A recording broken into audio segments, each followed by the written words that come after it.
ఏం చెప్పాడంటే నీకు వెళ్ళి నీ పొరుగువాడిని ప్రేమించమన్నాడు. ఈశావాస్య విధ్వంసరం ఎత్కించి జగత్యాం జగత్తేన త్యక్తేన భుంజీత బాధృత కశ్యసిద్ధనం అని ఉపనిషత్ చెప్పి యహేవ తేజత సర్గో ఏషాం సామ్య స్థితం మనః విద్యావనే సంపన్నే బ్రాహ్మణే గవ్యస్తిని సునిచైవ స్వపాకేచ పండిత సమదర్శిన అని చెప్పారు. మీ నేమ్ సార్ విజయ విహారం రమణమూర్తి, ఈ పేరు వెనుక అసలు నిజమేంటి సార్? అసలు ఇంత పెద్ద పేరు పేరు మన చేతిలో ఉండదు కానీ విజయ విహారం అనేది అయితే అది ప్రాచుర్యంలో ఉంది కాబట్టి అది అలా నేను కూడా పెట్టుకున్నాను. విజయ విహారం అనేటువంటి పత్రిక 2000 సంవత్సరం నుంచి 2005 దాకా నడిచింది. విజయ విహారం అనేది ఒక పత్రిక సార్.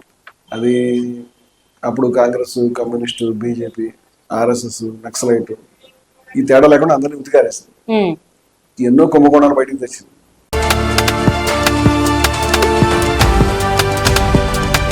విజయ విహారం రమణమూర్తి గారు ఒక జర్నలిస్ట్ ఫీల్డ్ లో ఉండి అంత పెద్ద పత్రిక నడిపించి కావలసినంత సంపాదించుకొని దాని తర్వాత ఇంకా పత్రిక వద్దులే అనుకొని వెళ్ళిపోయిరేమో అని చాలా మంది అనుకుంటున్నారు. సంపాదించుకున్నది కేసులను, లాఠీ దెబ్బలను, జైళ్లను. ఇప్పుడు అదే ఒక నినాదం, హిందూస్ అనగానే ఫస్ట్ రావాల్సింది జై శ్రీరామ్ అనే దానిలోకి ఒక డైనమాలోకి వెళ్ళిపోయారు. సో దీన్ని తీసుకొని వచ్చి హిందుత్వం మాత్రమే దేవుళ్ళు, ఇది మాత్రమే నిజం అని చెప్పేసి క్రైస్తవుల మీద, ముస్లింస్ మీద ఈ విధంగా దాడులు జరుగుతూ ఉన్నాయి. సో ఇది ఎంతవరకు కరెక్ట్ అసలు? ఇప్పుడు మీరు అడిగిన ప్రశ్న చాలా సంక్లిష్టమైనది. హిందుత్వం అనేటువంటి శబ్దాన్ని హిందూ మతతత్వం అనే అర్థంలో వాడతారు. హిందూ మతం వేరే, మతోన్మాదం వేరేనా?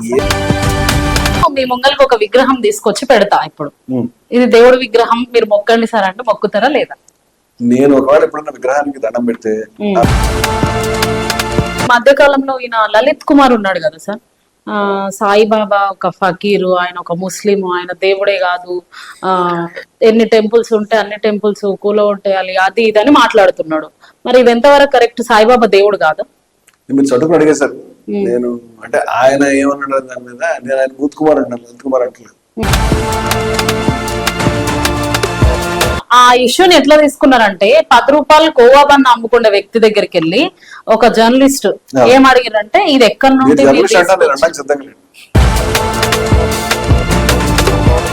అమ్ముకునే వాళ్ళ దగ్గర కూడా మతాన్ని రెచ్చగొట్టడం ఇది అసలు కరెక్ట్ అంటారా?